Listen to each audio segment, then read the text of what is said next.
Matsebatlela. Wow, what's the meaning of what's the deep meaning? It sounds there's a lot of wisdom in that.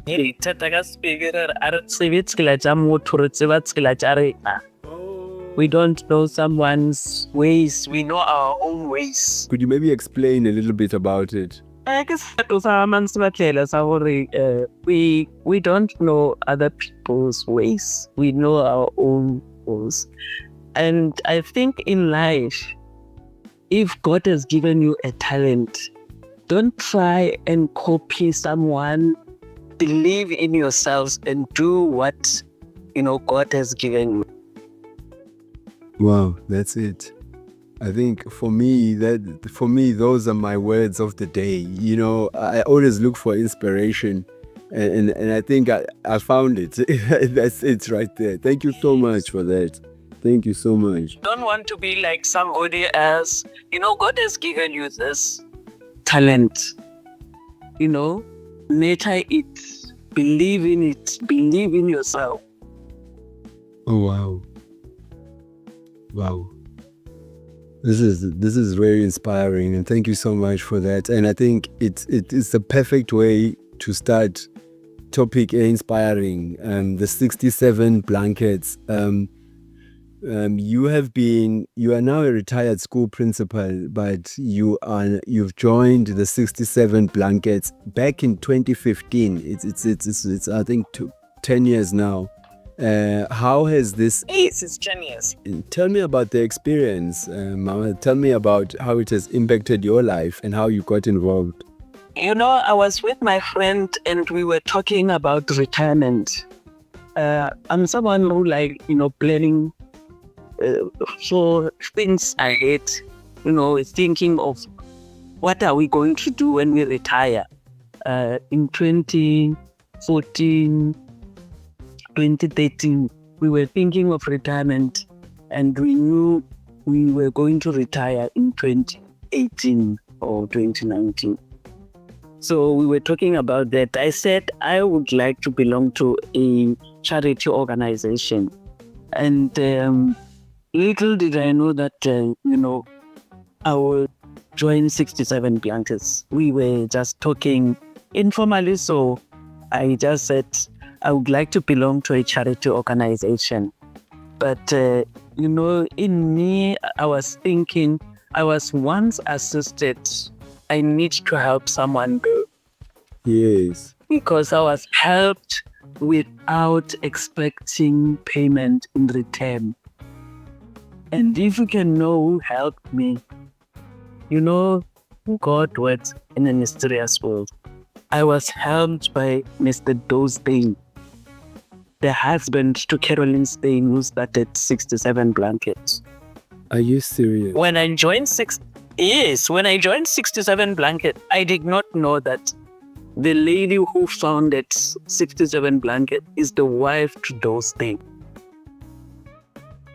My dad worked for Doe Stein in Sandhurst at number 36, Exxon World. And when my dad was working there, I was a teacher.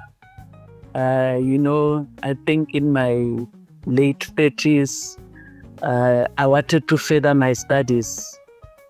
But I did not have, as teachers during those years, we were earning up to 350 rands.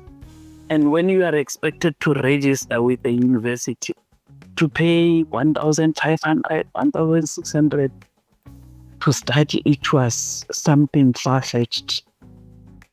And I happened to talk to my dad because the other day he was asking me, what else would you like to do? I said, I would like to further my studies, I don't just want to have this degree only. But it's expensive, Papa. Then my dad said, I would talk to Mr. Stein. And he went and spoke to Mr. Stein. Mr. Stein requested to see me. I went there one day to go and see him. And I thought because the way they were talking about Mr. Stein, I was going to find him seated on this high chair, But he was just a down to ask someone, a humble person. He asked me my name. I told him, and I told him that I'm a school teacher in Soweto. I would like to further my studies because he was passionate about education. He did not hesitate to ask me, what would you like to do? I said I would like to do my BA and BEd as a teacher, Bachelor of Education. He just asked me which university. And I told him that I want to study with UNISA because I was working in distant learning. I wanted to do distant learning. Then he was just taking notes on a notepad of what I am telling him. Then he said, is that all? I said, yes, I'll be happy if I can see myself, registered and study. And then he said, okay, everything will be taken care of. How we communicated with UNISA, the way Mr. Stein is so smart. I cannot talk about him in past tense. It's difficult because he has just passed away, McLeod. The way he was so smart.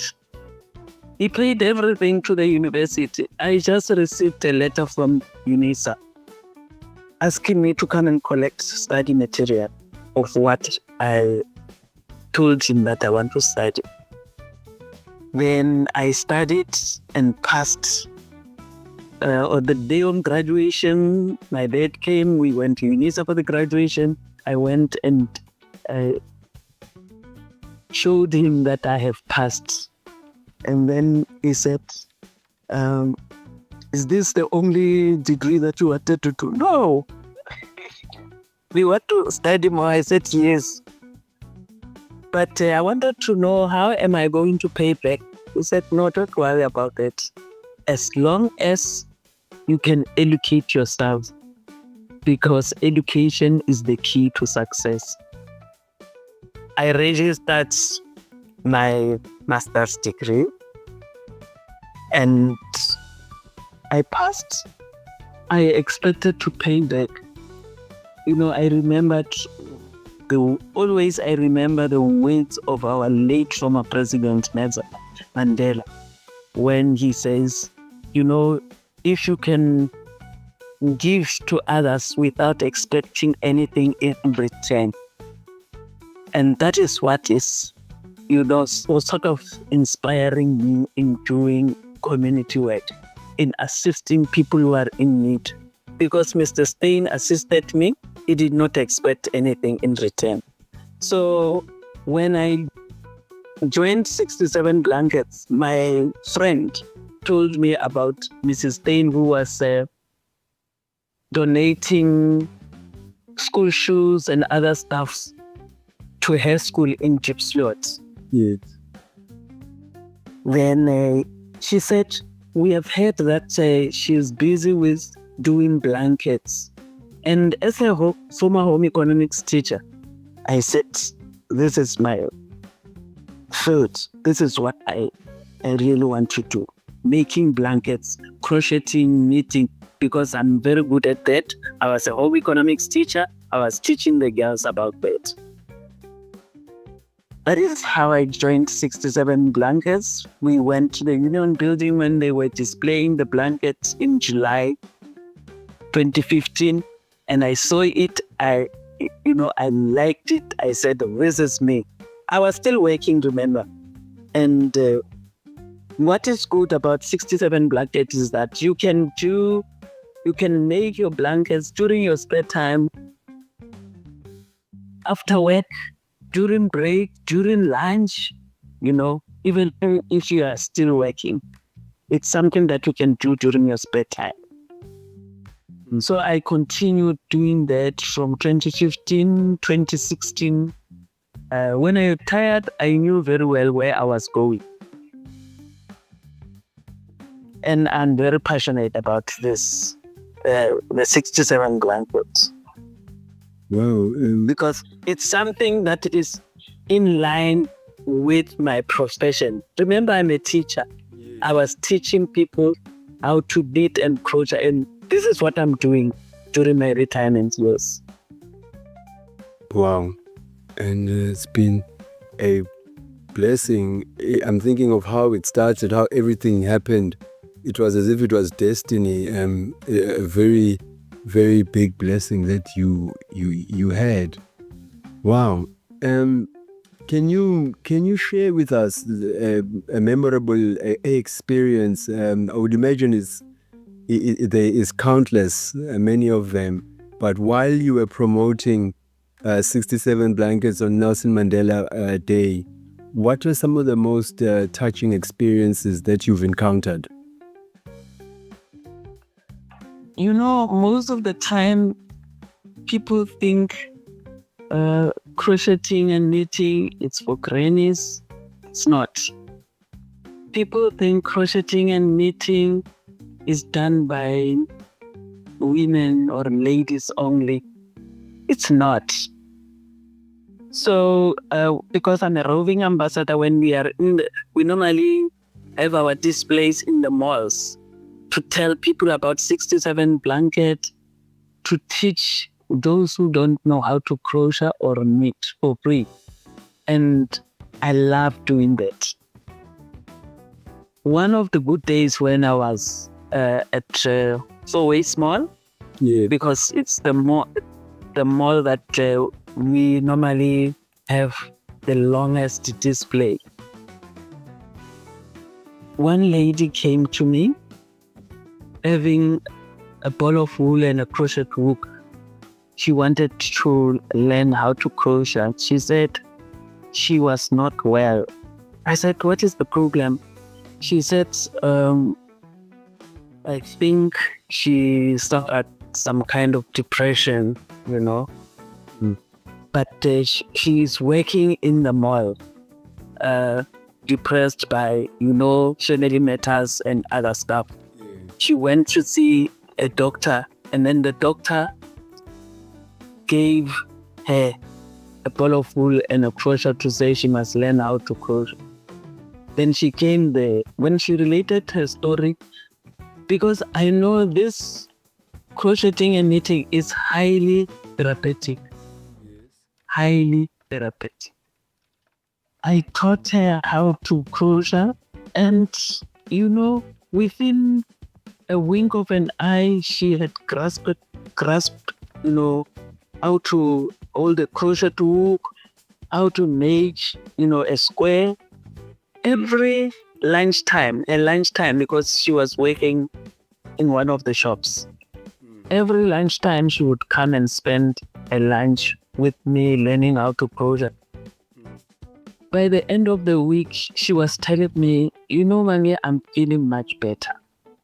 Well, that I know how to make a square, but at the same time, I am no longer as depressed as I was.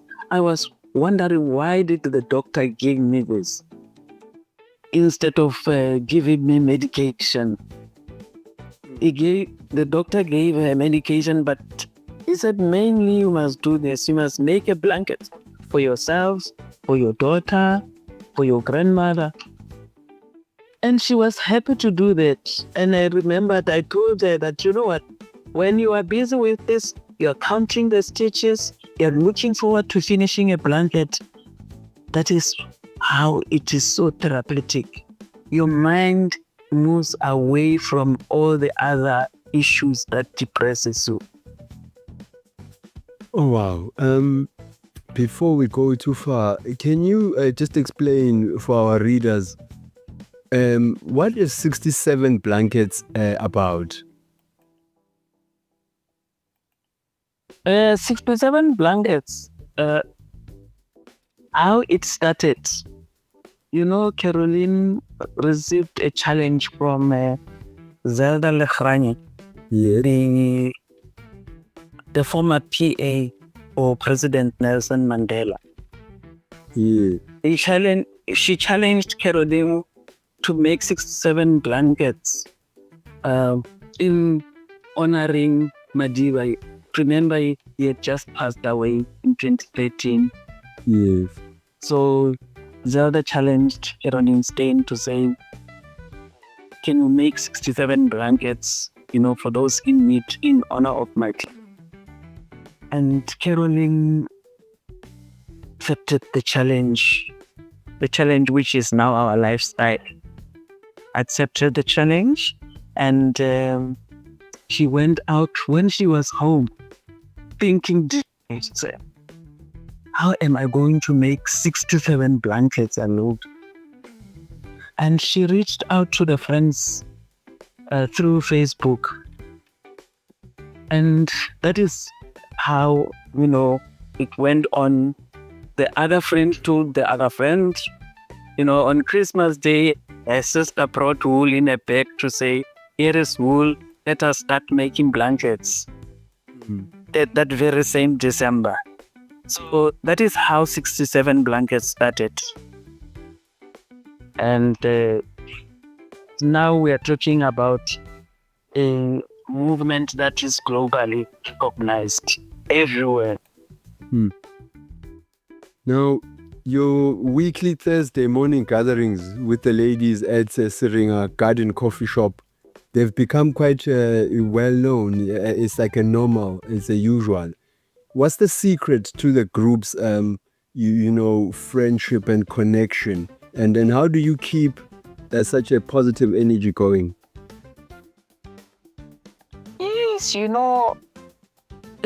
the group comprises mainly of pensioners, even though we have people who are still working, who comes when they are not, when they are on leave or off for that particular day, but mainly it comprises of pensioners. People don't want to be lonely. Yes. It gives them, a sense of belonging. I say we meet from 10 o'clock until 1 o'clock. But guess what? From 8:30, some ladies will be already at the coffee shop, because they're looking forward to meeting. It gives them, a sense of purpose. They're making something for someone out there. True. And as pensioners, I do not have colleagues at my former school. My colleagues are these knitwits. We call ourselves knitwits. The people who are crocheting and knitting for 67 blankets. Wow. So we are looking forward to meeting one another, Yes. sharing different patterns, different stitches, using different colors, where we can get the wool, etc. You know what ladies talk about. Yes. Where which can get vegetables cheap, who can buy milk, all this others. That is what we talk about. Okay, while busy crocheting. Oh yes, oh yes, oh yes. And crocheting, it seems as if I'm thinking about the fact that you once had somebody who started feeling better after they had started crocheting. What is it about crocheting that is so therapeutic? When you are counting the stitches, you are concentrating on what you are doing. You forget about what troubles you. And if I can tell you, most of people in the groups, they go through a lot. People go through a lot. If my son is going through divorce, it affects me. If my son or my daughter is unemployed, it affects me. So I always say we are crocheting away our worries and strife. As much as we are crocheting blankets to need it out there, we are crocheting away our worries and strife. It makes us forget about the problems. We concentrate on making these beautiful blankets. Truly, truly, truly inspiring. And your experience as a school principal, How do you think that influenced your approach to community work, especially volunteering? I worked in different communities. I started teaching at a farm school. People don't know a farm school, but in Zanin, I started teaching at a farm school. Where the school, you attend school for 4 days. The 5th day, you must pack the truck, avocados, and all this. Must take them to the market. Yeah. I worked in Soweto. Okay. And you would know life in Soweto is not the same with the farm. I worked in Diepsloot. Life in Diepsloot is very different from Soweto.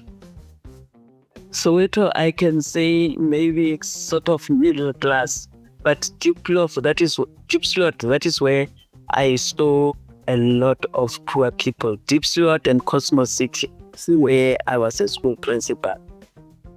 That is where I saw people living in Swala, poor people.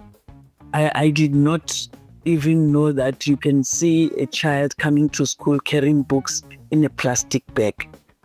With our children, we give them a school bag. If the zip is broken, they don't want it. They can't even try and fix the zip. They want you to buy a new school bag. Yes. But with those, I started collecting those kind of school bags to go and give learners in Diepsloot.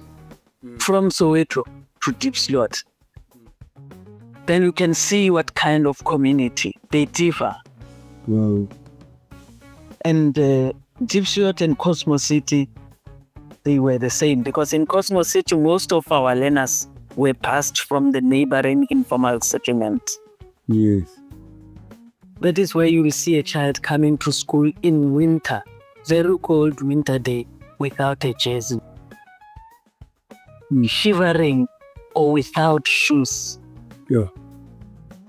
Those are the learners but in Soweto, you won't find that kind of a learner. So I learned and be able to know that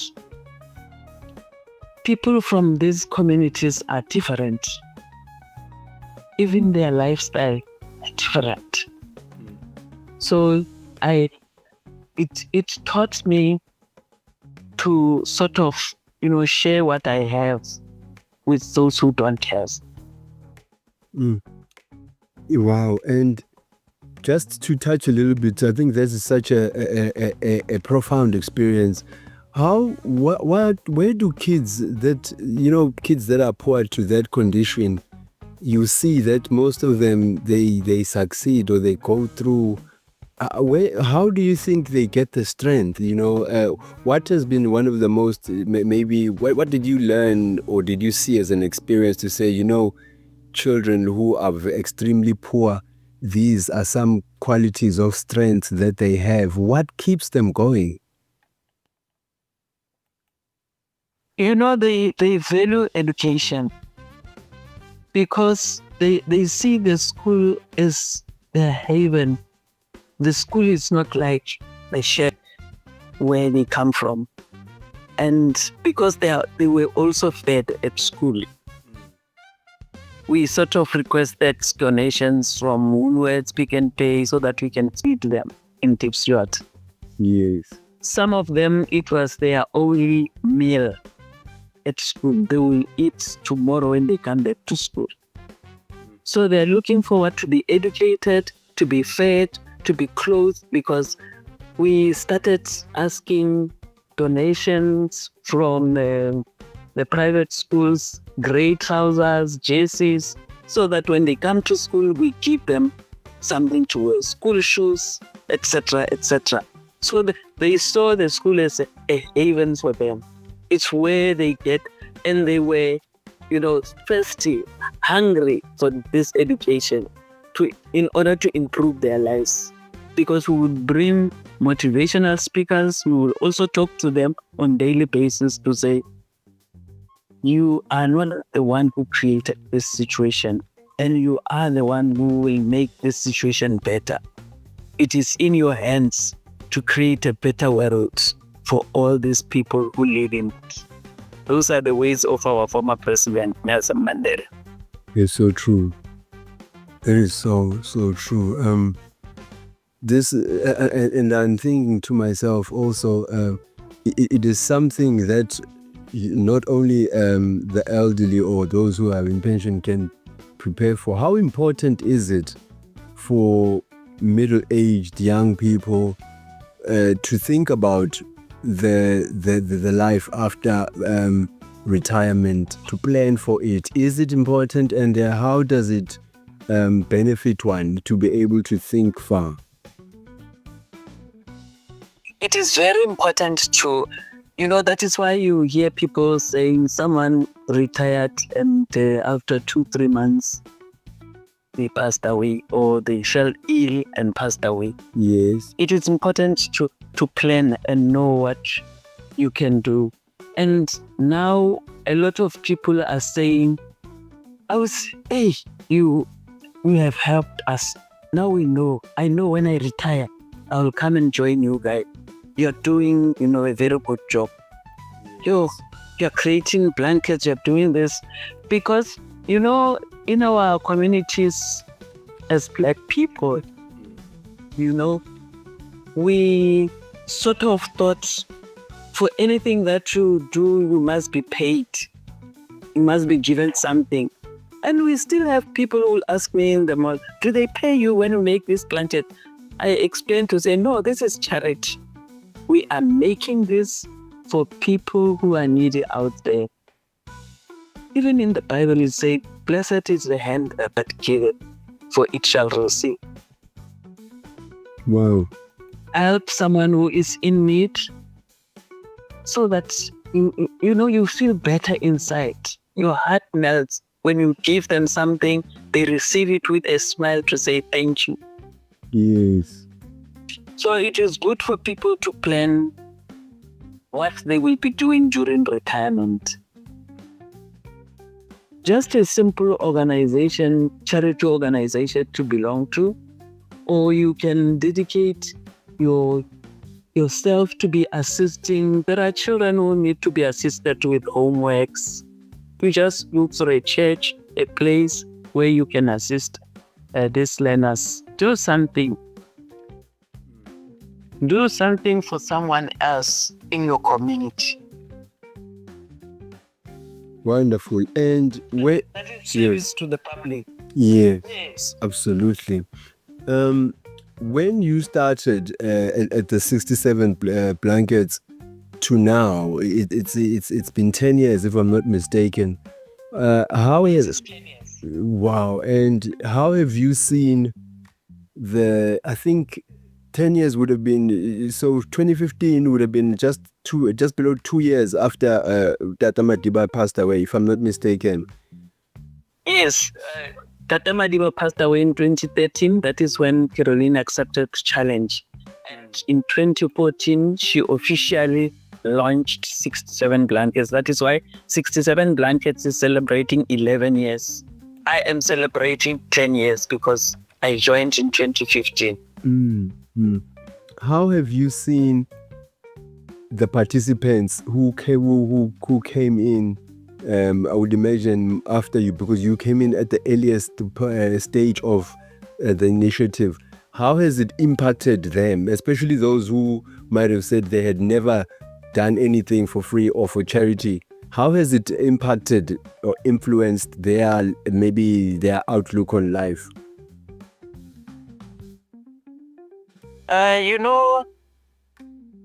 When people see that this is done out of love, that is why we have a slogan in 67 Blanket. We say it's made with love.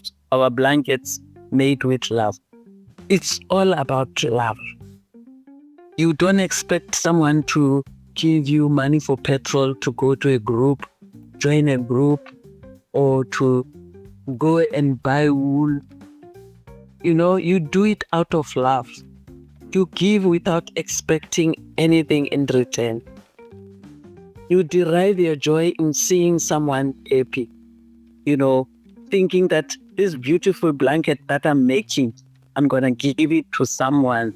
And when you give it to someone and that person received it with a smile and appreciation, it's a good feeling. It's a very good feeling. Absolutely. This year, what is in the plans? Is there anything that is maybe different or stand out? What can you, as somebody who has been there for such a while, what can you say about the preparations for this year? This year, we are busy collecting. Every year we have a theme when we make a blanket. Last year we made love, peace, and tolerance. This year we are making a happiness blanket. The happiness blanket that will be celebrated during the United Nations International Day of Happiness in Kabeja on the 20th of March. Wow. So we thought of making a happiness blanket. We have created an emoji, a smiley emoji. It's yellow and cheerful with sparkling blue eyes. Like the one on your profile. Oh, wonderful. Yes. And those blocks are blankets Oh, that measures 160 by 160. Each block represents a blanket. oh, wow.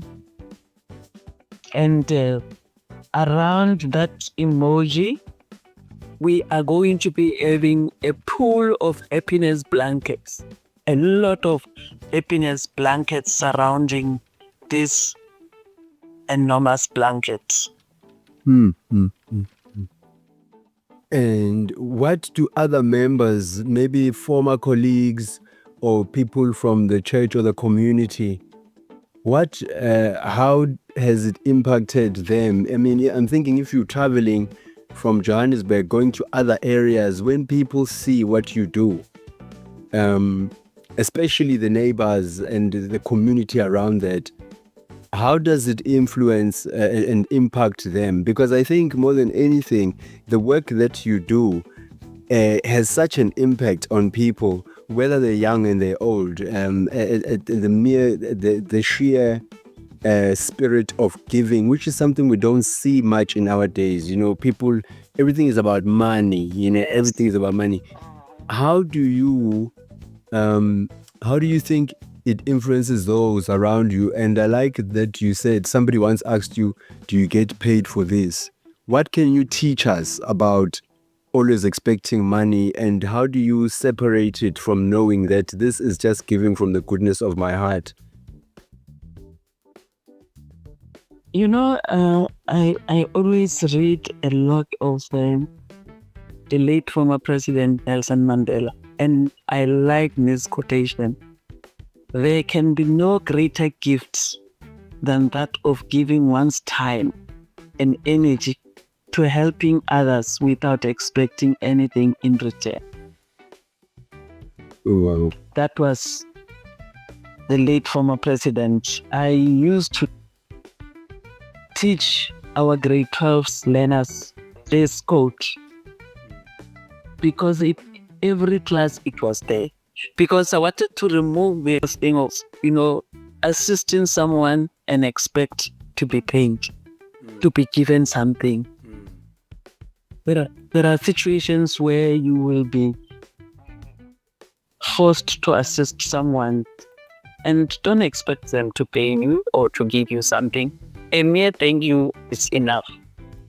That is so true. And yes, and especially that I am one of the beneficiaries. Someone assisted me without expecting any payment in return. Mr. Dospain took me through to university to do my 3 degrees without expecting anything in return.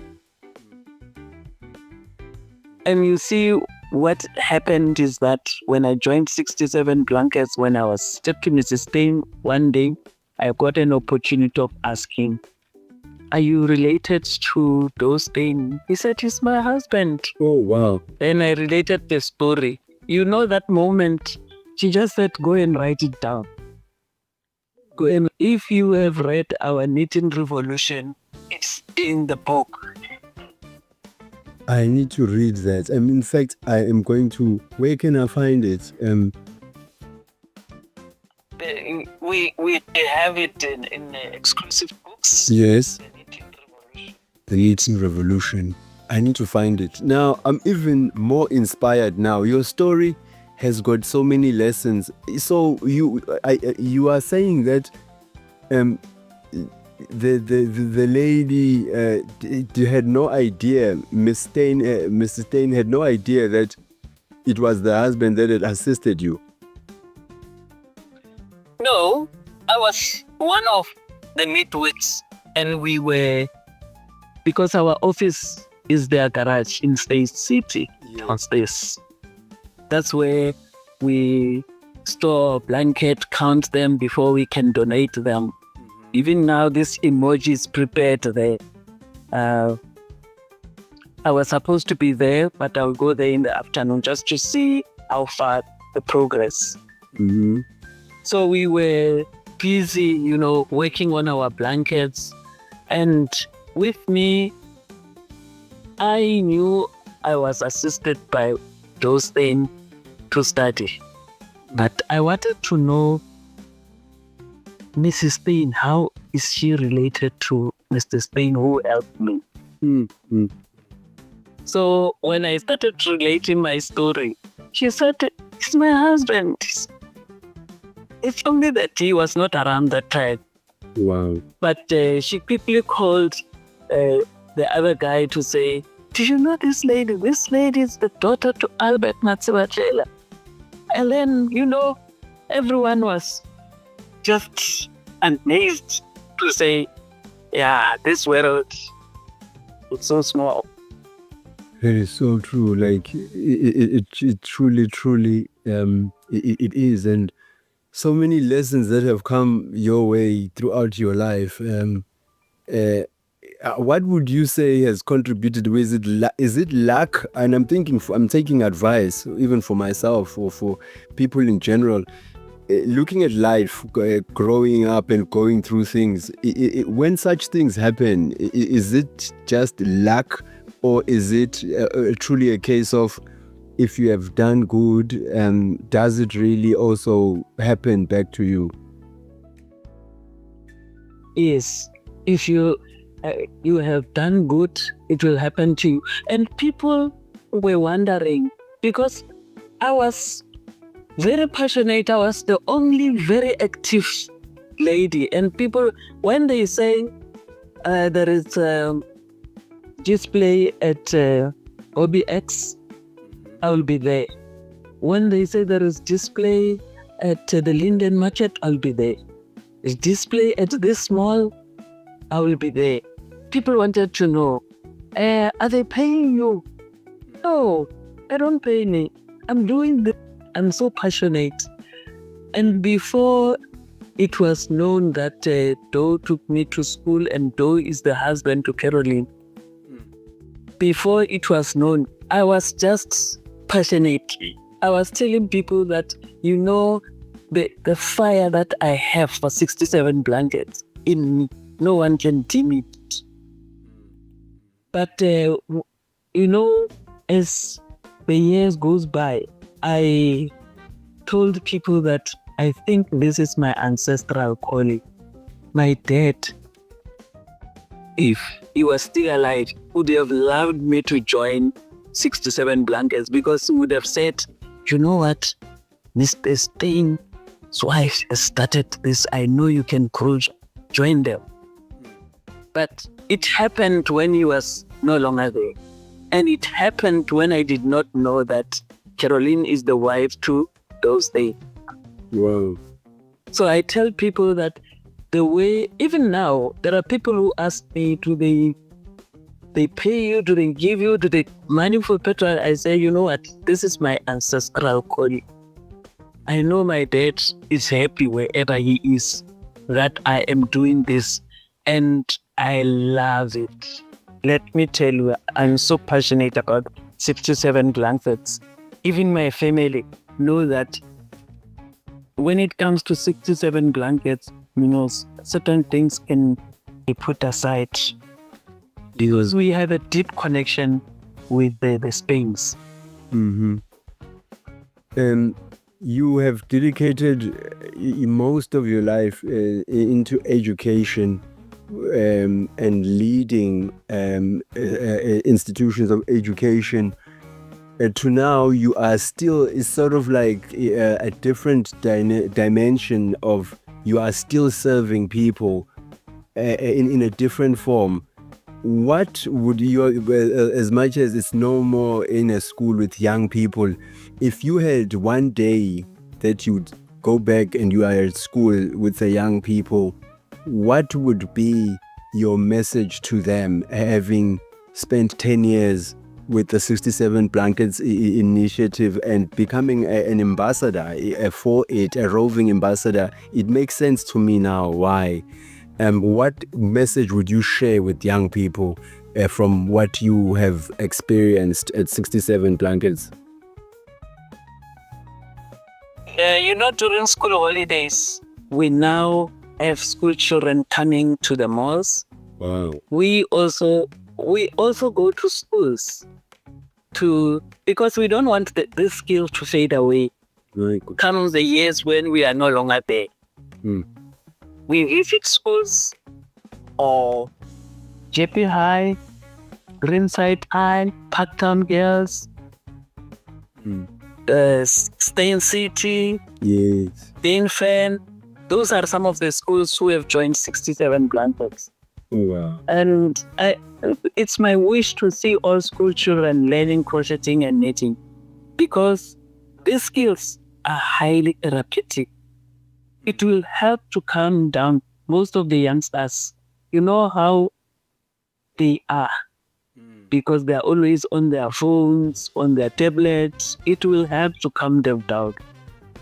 It will sharpen their concentration span because it involves counting the stitches, increasing, decreasing of stitches when using patterns. And it will also teach them to love and appreciate what they're doing. And when you are making a blanket, you don't just want to make something ugly. You want to make something beautiful. So something that you will be proud of even when you are giving it to someone. And above all, it will help take them away from the streets. True. Oh. It is so true. And so I'm thinking, how do you, or when in between these 10 years, 11 years, did you become a roving ambassador? Immediately I joined 67 Blankets. Here in Gauteng, I was the first black lady to join 67 Blankets. Are you serious? Yes. And, in some places, when you work with people who are still having that mentality, thinking that you are a domestic worker, they don't think that you are driving are you going to need a lift to the taxi rank? And one will tell them, no, the lady is driving. She has her own car. There are people who still see us as domestic workers. As long as you're a black lady, you're a domestic worker. They don't expect to see someone who is educated, someone who's having something that she can share with other people. Is this so? I'm very proud that we have sort of educated other people that, yes, there are some of us who are able to share what we have with other people without expecting anything in return. And for me to go and sit at the mall, Eastgate Mall, for the whole day without anyone who is going to pay me, but doing it because I love what I'm doing. And when I'm at the mall, I meet a lot of people, different people from all walks of life. I make new friends. I'm not lonely, but I have retired. I'm just it. No, I'm not lonely. Me, I have a lot of friends that I've made through 6-7 blanket. Wow. 1 year I was at Foy's Mall for 3 months. And when I'm there, when someone comes to say, hey, I did this when I was at school. I forgot. I just say, do you have time? You can sit down and then we can give you a crash course, brush up course. Exactly. And then you revive your skill for crocheting or knitting. Because I can do both, crocheting or knitting. So that is when 6-7 blanket was mainly because was here for a very long time. She will be our roving ambassador. When I'm at a mall, let's say someone comes from, we are at Foy's Mall, someone wants to join 6-7 blanket, and they come from Sandton,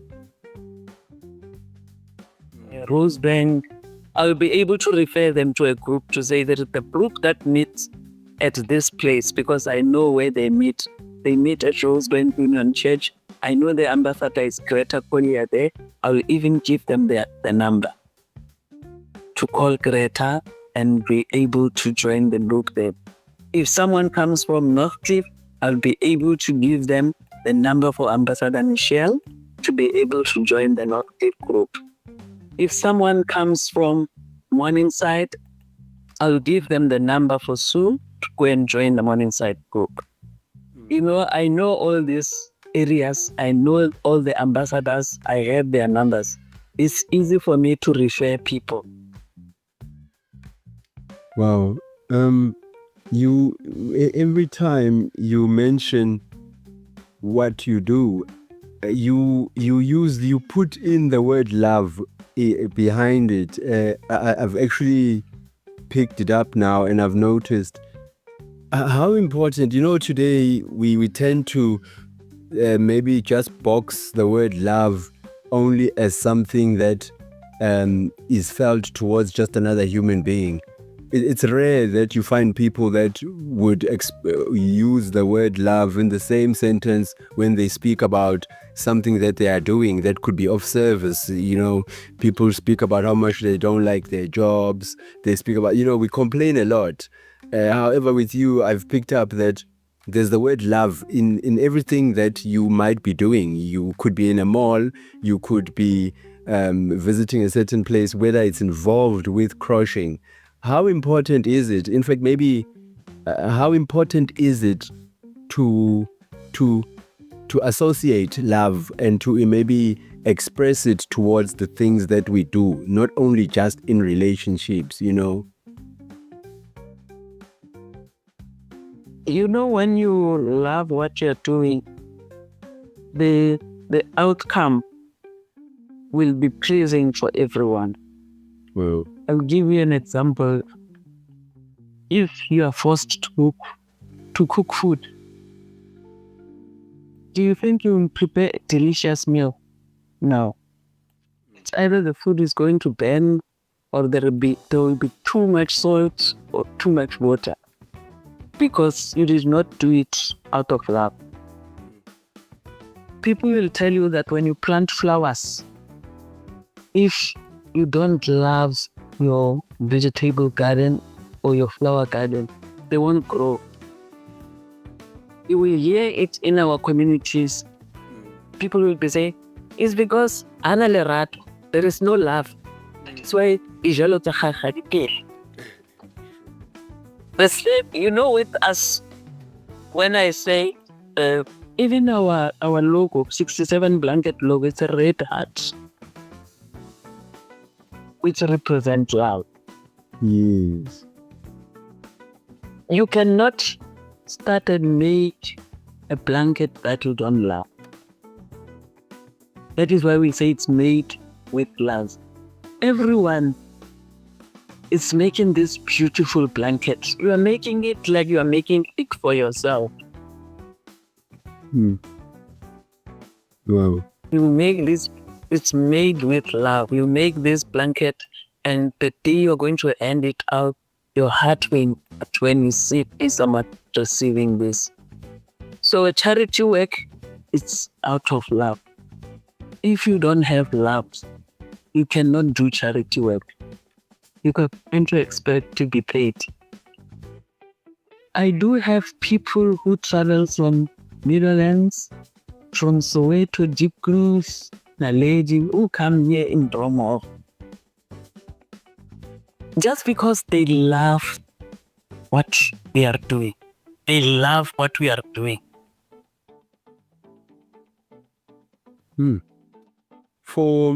And I tend to, when I receive the wisdom that you are speaking, I also want to take some and say, how do I relate this to young people? How important is it for us to still have a love for education? Because I see today we tend to want to be financially free. People are, we are more concerned about starting to work. It's nothing wrong with working. I feel that because I do a lot of skills development, there's a lot of upskilling that is necessary amongst, it's not just young people, amongst everybody, and I feel that people don't like to have to learn. They tend to associate it with, maybe it means that they are slightly slow or they are behind. It's very difficult, especially as we grow. How important is the love for learning?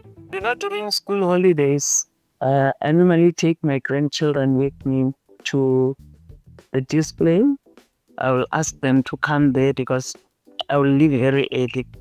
Yes. When they are there seated, the other children look at them and they start thinking. So it means with us, we can do the same. Mm-hmm. We see the parents starting to inquire, my daughter wants to do this. How can they join? I will simply say, are you still busy with your shopping? If they are still busy with their shopping, they can leave the child there. We teach them how to crochet. Immediately they learn how to hook.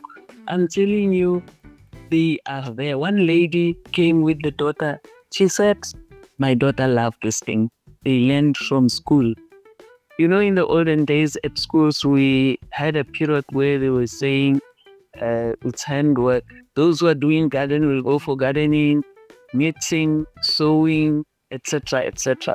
But now we no longer have those. Evidently, there is technology. People think technology can do everything. They cannot even sew a button on the shirts. So they become excited to have learned this new skill. When I'm telling you about the schools, these schools, they are now saying your entry to this school is for you to make a square, crochet a square, or knit a square. And immediately they do that, they just think, wow, I've learned a new skill, something that I did not even think I can do. It's a new thing for them. So during school holiday, I am happy that in some schools they have incorporated it into life orientation. You will see most of the girl learners. Last time we were with learners from St. Stephen's, I was highly impressed. They came to say, we're doing this for the school, can we sit? I said, you are more than welcome. Sit and continue with your work. And we are able to give them certificate for points. So these other learners to see the young ones seated there. When we started, I told you that people thought crocheting and knitting is for grannies. But when they see the youngsters seated with us there, busy crocheting, young as they are, yes, they become happy. One of my grandchildren started grade 8. And the first week, she sent me a message to say, Granny, I am happy you taught us how to crochet. Here at school, they want us to crochet strips. When they crochet those strips, they're going to join them into a blanket and donate it. Because in life orientation, they must do community work. It's very important for their maths. Yes, very, very inspiring and very inspiring. So my second last question is, can you maybe just take us through a typical Thursday morning gathering? What would the ladies, what kind of activities do you do, and how do you keep the conversations? I know you spoke about it's shopping. Just take me through that. Like now, right now we're talking about the Kabehawa. So I have already sent an invitation every Wednesday. I send an invite around 10, 11 to say who is joining me tomorrow for our meetup at Serenga Garden Coffee Shop from 10 to 1 o'clock. Because people have different commitment on different days. Our group consists of 112 ladies. But on day to day, I expect 45 to 50 ladies because people have different commitments. We talk of granny duties. Sometimes my daughter will call me to say, "Mommy, I'm asking that you look after my son. It's not well, he's not going to school." That is granny duties. Some they are going to be with us maybe until 11 o'clock. They will leave. They are going to fetch the grandchildren from school. Some are not feeling well. Some are on holiday. You are allowed to go on holiday and come back and join us. We know when you go on holiday, you will be having your blanket crocheting. So I expect to meet the ladies and nitwits from 10 o'clock. But guess what? From 8:30, they are already there. Wow. Because they're looking forward to the day tomorrow, the Thursday. They're looking forward to the day to meet and greet. Then we arrive. I also, because I've noticed that there are those who arrive in, I also arrive around 8:30 and pull the banner out. And there are ladies who will come and assist me, take out the wool. Wool is for people who have completed their blankets. If you completed a blanket, you will be sending a message to say, "Baby, I've completed blanket. Tomorrow I'll be needing wool." I draw up a list. If they are 5, I know they are 5. I must get wool for 5 people. There are those who buy wool for themselves, but because most people are retired, they sometimes will ask for donations through 67 blankets. Then if the ladies arrive, meet and greet, we do it informally. You can go and stand with Rose, talk with Rose. You can go, and then our group, we are like a family. Like I indicated that we have the WhatsApp group, the chat group. Like last week, we had heavy rains. One lady sent a message to say her house was flooded. And we quickly go and check her if she's fine, if she needs assistance. We are that kind of a group. It's not only knitting and crocheting. The way we thrift each other, we are like a family. One lady was robbed and she shared with us. We were able to assist her here and there so that, she can get back on her feet. If someone is not well, they can send a message to the group. We are able to, send messages that we will keep the person in prayer. When you are not well, you need bed. If you are in hospital, we'll buy you flowers, go and visit you. It doesn't end with meeting. I think that is what is keeping us together. It's what? And, because it's a coffee restaurant, we are doing all this over a cup of coffee, cappuccino. We celebrate birthdays. Like today, it's Yvonne's birthday. We send to the group, happy birthday, Yvonne.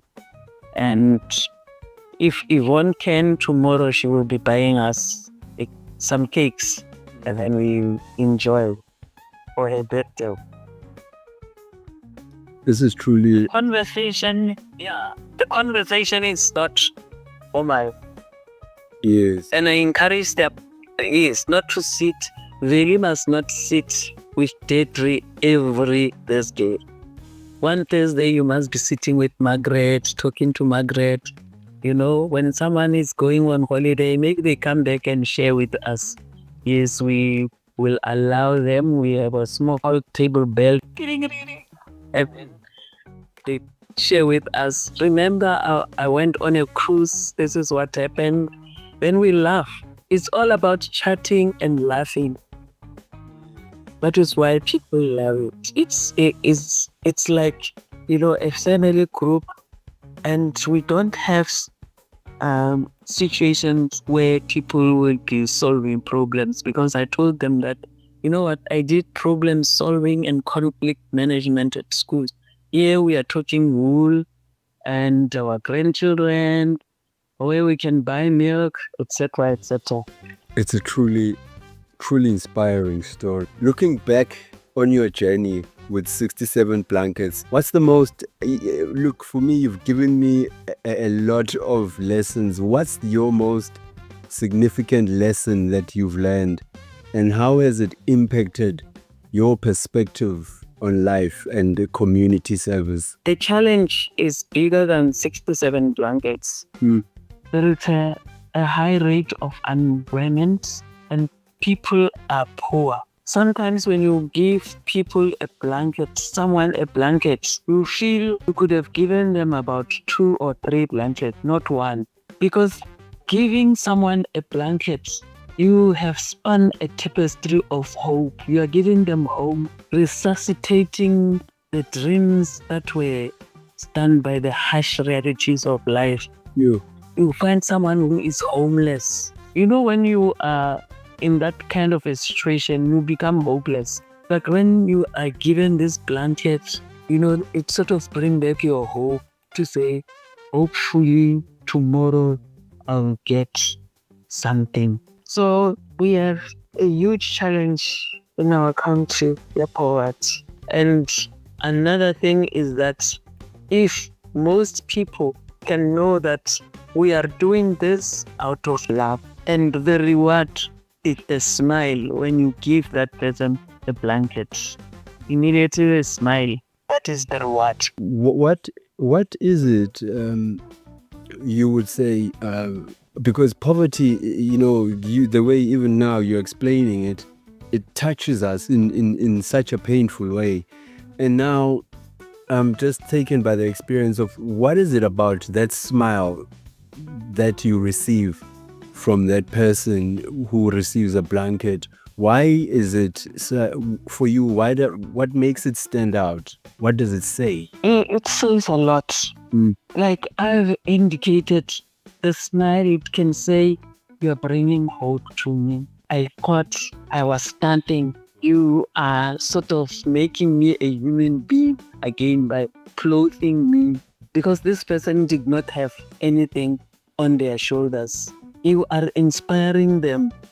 Oh, yeah. It's sort of an inspiration. Very good, yes. These are things And you are bringing beauty. This blanket is beautiful. As a homeless person, I'm receiving this beautiful. You are bringing beauty into my life. Oh, yes. These are things we take for granted. I think these are things we take for granted. Yes, like I have told you that, you know, as a Sowetan, having worked in Soweto for so many years, when I started working in Dipsy in 2010, that was the first time I see a learner coming to school barefoot. That was the first time I was experiencing people living in squalor. School barefoot? Barefoot, books in a plastic bag. Yeah. And that plastic bag, they keep washing it.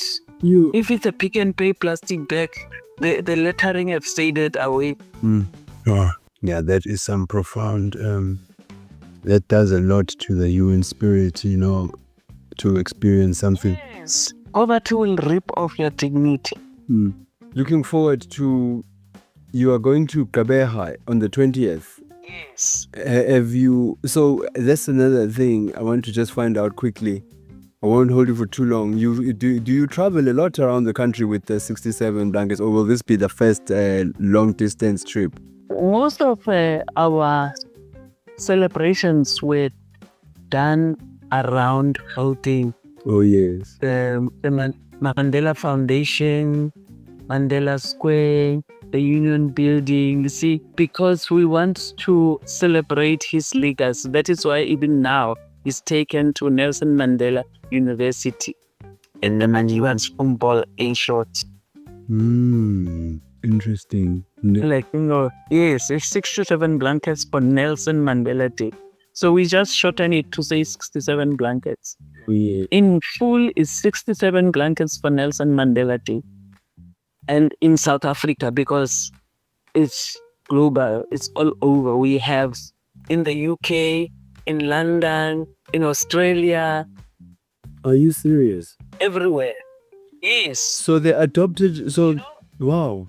There are people from all over here in Gauteng. And when they see us in the malls doing this, some have relocated to maybe to live here in South Africa for 1 or 2 years. When they go back, like for example, in our group, we have 2 ladies. One is in London, one is in the UK. The one in the UK have started a group there because they know what it means to belong to a group of crocheters or knitters. Oh, wow. And the one that is going to London, I just connected her with the group in London because it was already there. So I'm just trying to explain that is how, it spread. Wow. The impact. We have groups all over Australia, India. Great work. Honestly, I don't have much words. I wasn't expecting. Firstly, thank you so much, Mamveli, for the wisdom, and just being able to, your ability to share the incredible work that you are doing, but through also sharing just wisdom that I can take and that I can use, and that our readers as well. This I do believe that it's, just if it touches one person's life, I think my job will be done, and I think your blessings will just keep coming. And a lot of things make sense to me now. Your story, actually, I don't think somebody would understand your story without this part of it as well. And I think God has just is working through you to teach in a different way this time, maybe the school of life itself, when you come out into the world. Yes. But what has that been like for you, actually?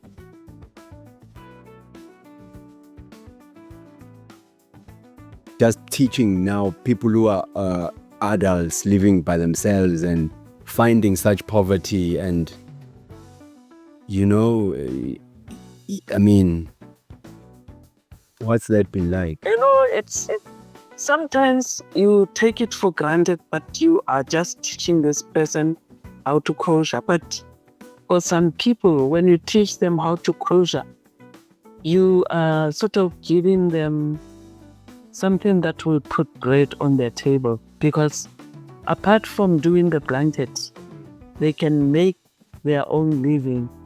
There was a lady that I picked up from the robot the other day, because I don't like to see someone seated there on daily basis. And I said to her, I saw you last week and you are still here. She said, with me, if I can just get money and buy wool. There is a lady who I worked for. She is making teddy bears. So I know how to make teddy bears.